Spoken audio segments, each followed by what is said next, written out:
Yeah. That's we got we're older now. 2 years ago we had a bunch of freshmen, and now these guys we got four of those guys. We had seven freshmen and eight newcomers when I first got here. Mm-hmm. Four of those guys are still here, so they're four juniors, and so they're older, mature. They know the program, and then we brought in influx of transfers, junior college, and the four core guys kind of just gets those guys up to speed on what we do, our language, our culture, how we work together, and it's been great. It's been really good. And then Alan Gene Rose, who's been probably one of our better players this year, like one of the better players in the league. I coached him his first 2 years when I was at Fairfield. He was a freshman sophomore at Fairfield. So when I left, we always kept in touch, whatever. I would send him a text, good job, or whatever. He would always text me or call me, Coach, good win, or whatever. So he put his name in the portal, and he's leaving Fairfield, who's like, my second home, because the head coach at Fairfield at the time was my good friend of mine. So when he put his name in, I called, my old boss, and we talked or whatever. He said, yeah, he'd be great for you guys or whatever. And we ended up getting him, and he's been he's been good. He can score it inside. He can step outside and shoot. He can guard 1 through 4. Sometimes even play him at a small ball 5. So it's been the transfers. He's been really, really good for us. And coach, man, for you, man, seeing this growth from year one to get to year three, like you said, having guys been in your system, and this crazy world of the portal NIL, man, keep retaining your own guys is a job in itself because they play really well. The high mid majors and the group of five, I mean, trying to poach them. So about having to re-recruit your own guys and keep them happy all the time. That's what they don't get poached. Hey, you know what? That's really, really hard, and I'm sure it's hard for a lot of coaches to, like, you're always, you get on a guy too much, he's gonna go to the portal. It's just the nature of the beast. So what I tell our guys, I'm really upfront with them. I say, hey, you can talk to our guys on a team who's been here for 3 years. What you're gonna do? I'm gonna push you. The staff's gonna push you, but we play a really good brand of basketball. I'm a glass half full guy. I'm always like, always happy. Like sometimes the assistants always telling me, Pat, you got to go in there with a mean mug and be pissed off at them a little bit.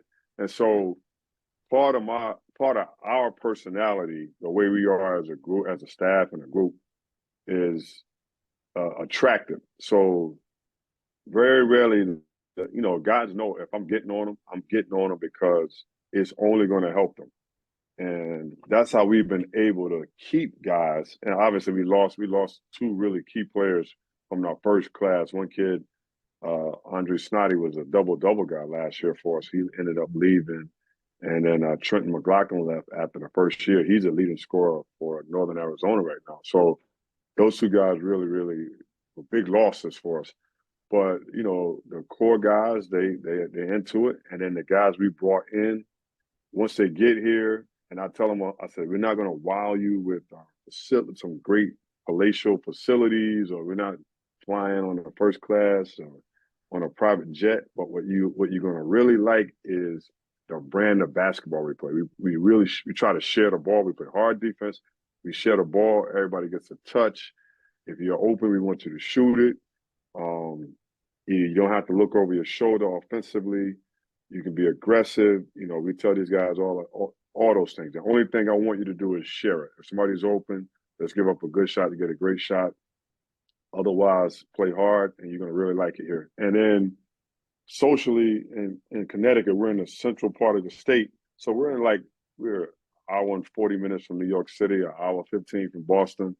New Haven is 30 minutes away. So we got some nice cities around. So it's a pretty good atmosphere. So you come to Central Connecticut, you're going to have a really good experience. And then, there was a tweet yesterday that we're leading the conference in attendance. So one thing we do is we have a strong campus life, student life on campus. And so we get a lot of students coming to our games.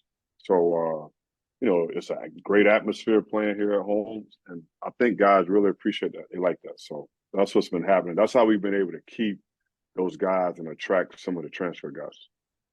And Pat, man, in non-league play, you got 6 wins in non-league, which is great for a school at the NEC who have to play 5 games on the road a lot. So it's about getting them 6 wins in non-league play, giving you that foundation for doing it in NEC right now.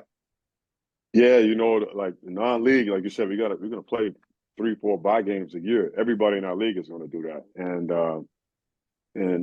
what happens, and it's been a process. It's just like you can see it slowly moving. So we played UMass, UConn, Rutgers, teams like that, and probably got our head beaten pretty good by those teams. And as the guys are getting older or whatever, I'm like, fellas, I said, I think we're just as skilled as the guys at that level. They might be a little longer, it might be a bigger, a little more athletic, but we're just as skilled. If we play a smart basketball game, we'll give ourselves a chance to win. So we can't get overwhelmed or get discouraged by their size and their athleticism. You got to use our head more when we play those type of games. And so as we go forward, we opened up with Rhode Island, and we were in the game for the first half. A lot of the first half came back and really got the game within striking distance, and they ended up beating us down the stretch. And then we had Quinnipiac, which is like our level. They used to be in our league, and that game we were down. We came back right in the game down the stretch. So you can just tell our guys were like getting more and more confidence, and we were losing those games. We were getting more and more confidence. What helped us a lot too is we played a couple non-D1 games. So I say this all the time. It doesn't matter if you're playing, a Division I high major team or a non-D1. When you win a game, you just feel better. Your guys feel better. Practice is better. You just feel it. You can feel the energy. So a couple non-D1s gave us a little bit zip. And then we go to UMass this year, and UMass just handed it to us. The second half, I felt helpless. I was like, I was embarrassed. Embarrassed by the way we played. It was just embarrassing. So we had, I think, 5 or 6 days off before our next game. And I saw Frank Martin after that. I saw him at a tournament. We were talking. I said, Frank, our game versus you guys woke us up, because we went 3 or 4 days, I call it 3 or 4 days in practice of hand-to-hand combat. We worked on defense, rebounding, toughness, diving for loose balls, everything. And that game, that loss, kind of woke us up and propelled us to go up and win at UMass Lowell, which had a 20-game home winning streak. And we've had some good road wins in the non-conference part of the year because of that UMass loss and the subsequent practice after that UMass loss. So, though and we go to Fordham right before Christmas. We lose at home to Northeastern, big game, up in the second half. They make some plays down the stretch. We lose the game.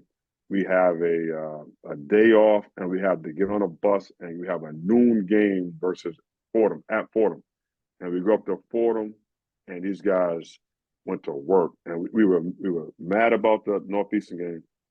Got to Fordham, and these guys played a great game. Our defense was really good. Fordham, they pressure you and they change defenses. Our offensively, we were really poised, made big-time decisions on the stretch, and we went on the road. And that really helped us in the non-conference. Gave us a lot of confidence. No doubt, man. Fordham was a tough place to play with over in the Bronx there, man. Keith Ergo is energy. He always got some energy, man. Keith is great, man. Keith, I mean, they're hard to play, man, because they change so many defenses. Yes. So he's done a good job at Fordham. Really good job. No doubt, man. You know what? Playing in them close games we played in, Pat, man, like, I feel like it's going to help you now in February and March because, you and I both know you really can't simulate late game scenarios and practice like with real speed, right? So you only do that by playing real games. So now you go back to the film and kind of evaluate, point out things where execute better, where you have open shot here or free throw block out here or diving on the floor here. So about that piece of it, man. Playing close games so you can get that experience down. So with February and March, when it really count, man, you already been there before. Right. Well, I'll talk about the UMass Lowell game and the Fordham game. Both of those games came right down to the wire, and the Northeastern game. Really, they all came down to the wire. we in two of those three games, we executed on the defensive end. So we got key stops, like you said, key box outs, loose balls, long rebounds. We were able to get stops in those games. And then we kind of, our point guard, Jordan Jones, is a guy we got. He's a D2 transfer from South Carolina. We kind of found him like he's from my hometown, and we found him, and we talk about it. What gives him? He has a little clutch gene about him. I said, what makes him so clutch? And the guys on our team right now have most of the time been role players. Most of the guys on the team have been role players. Jordan came from a D2 spot where he was the man. So UMass Lowell game, we get tied game. I think like maybe 18 seconds ago, we would have a silent out of bounds play. We run a play and we get the ball to Jordan. He makes a big time three to win the game for us. And then in the Fordham game, a couple of weeks later at Fordham, he takes over in the second half. He gets 18 points in the second half, just really control the game with his energy, his decision making, and shot making. And so he's given us a guy, sort of like a go-to guy. Alan Gene Rose does a good job. We can give him the ball. He can get it in the post. Like I said, he can get open threes and rhythm. He can take people off the dribble. But like I think crunch time, Jordan Jones has been a guy that really just kind of steps up big. He's done it a lot at the D2 level. So he's comfortable having the ball in his hand and making a play or making decisions for us. So that's like you said, that's a big part for us. We just had a game at home versus Wagner. We were down 9 with 3:46 to go in the game, and our defense was tremendous. The last 3:46 to go, we come back and win the game in overtime. And again, Jordan Jones kind of made some big plays for us down the stretch to help us win that game. And Pat, So it man, does help. It does help in like you said in January, February, March. no doubt, man. And having a guy who can score on all 50 levels of the floor too, man, and get down here to be around 3 quarters, call that defense conflict, man. We all know we want to call defense have conflict. What we're going to do, we're going to close out hard, we're going to close shorter, what we're going to do, and we're going to get them in rotation and get some better shots. So having a guy who can call that conflict on all levels, man, very, very important, especially when you in a tournament game when it's close, second half. Right. Exactly. Yeah, we need that. We need some guys with that little ice water in their veins.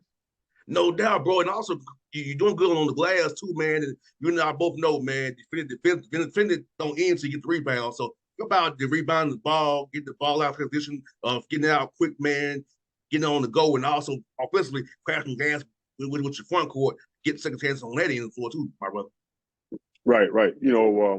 So like 2 years ago when we got here, we were probably one of the worst teams in the league in rebounding, and we started doing box out drills every day. Even like a lot of teams might do them in the preseason or in the non-conference part, and they kind of back off during the season.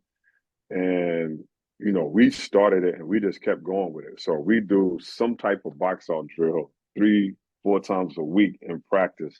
And I know guys are worried about injuries. We tell our guys that if you're physical and you're aggressive, you won't get hurt. So they've done a good job, and it's like tracking up every game. I'm talking about rebound.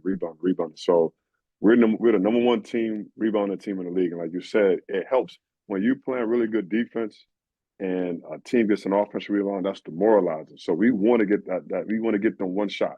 So you're going to work hard on D, work hard on D. If they miss it, we have to get the rebound. And when you look at our stat sheet, we don't have one guy getting 9 or 8 or what. We got a bunch of guys getting 5, 4. I think 3 guys getting 4 rebounds, somebody getting 5. But it's a collective effort, a group effort, and that just tells you all these guys are really boxing out, getting 2 hands on the ball. And then offensively, I haven't even talked about Kellen Amos. Kellen Amos was our best player last year, and got off to a slow start shooting the ball, but now recently starting to tick up a little bit. And part of it is, I said, Kellen, you got to get a couple extra buckets going to the offensive glass. No, he's a 6'7" high flyer. So we got a 4 and a 5 man, pretty big and pretty athletic. This guy's probably just more athletic than all of them. And now we get him consistently crashing. It gives us our third guy on the glass. So it does help when we get those offensive rebounds. And I always tell them, if you can put it right back, put it back in. If you don't have it, let's kick it out. Let's get it moving real quick, and let's see if we can get something quick. And the guys have done a good job of offensive rebound and defensive rebounding. You know, all together, even rebounding. We're the number one rebounding team in our league, which I'm proud of, and the guys are proud of it because we do some rebounding almost every day. Yeah, that's telling me y'all you tough as heck. You know that, brother. You tough as heck, man. Yeah. And also, man, you at the defensively too, bro. Talk about being active defensively, man, getting those run outs, those steals, even back to your house. So on nights when you don't have jumpers going down, that defense Yeah. active win the day for you, still win the game for you, my brother. Yeah. Getting it, you know, like you said. So like on the keys to the game, almost every game we play, we want to stop, get a rebound, and we want to push the ball. And we talk about changing sides of the floor with the ball in transition. It's really hard to guard because good teams are getting back. They're in transition. They're stopping the ball. We want that ball moving in transition because when we get the ball moving in transition, we're getting closeouts while guys are retreating back, and then we want to attack those closeouts. So, yeah, we try to get that ball up the court quick, cross the floor, attack closeouts, get into the paint. If we can shoot it in the paint, shoot it. If we don't have it, we're kicking it out, and we're getting our ball popping. So that's been really good for us, too. That's if you look at our numbers on Synergy, transition-wise, we're excellent. We're rated excellent in transition because we do a lot of good things in the transition part of it.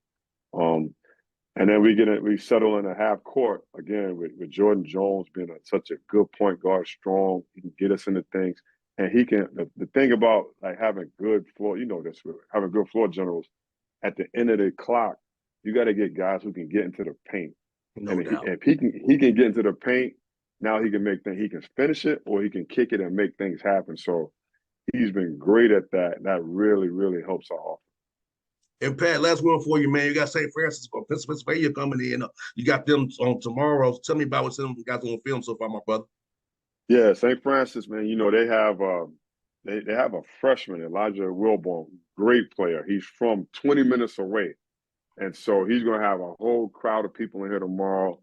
He's probably going to end up being rookie of the year, or I know he's on the all rookie team, but he's probably going to be rookie of the year. I think he's averaging 13-9 in the league right now, so he's doing a good job for those guys. So they're well coached. They're a really really good offensive team. They push the ball at you. We're going to have to do a good job to get back in transition defense. They're first in the league in offensive rebounding. We're going to have to box them out. They do a good job of boxing out, of crashing the glass. And they have another guard, Carlos Lopez, who's a shooter who had 21 on us out there. I think he made 5 or 6 threes out there. So we're going to have to limit his touches, especially in transition, because he's got a quick release. And if you give him a little light, he can knock it in. So we're going to have to guard the three-point line. We're going to have to keep Wilborn off the glass. Got to get back in transition. And then offensively, we're going to have to move and share that basketball. If we do that consistently tomorrow night, we give ourselves a chance to win. Pat, I'm gonna say I'm claiming that for you, man. Hope we talk again in March after you won that tournament and go to the big dance, brother. You deserve it, Oh, man. man. All the hard work you put in, my brother. Hope we had that chat in a month from now. So, Bossman, I hope you're right, man. I got my fingers crossed, man. We're going to keep working and see what happens. I no, appreciate it. no doubt, my brother. Anytime, my guy. All right. You take care. Will do, bro.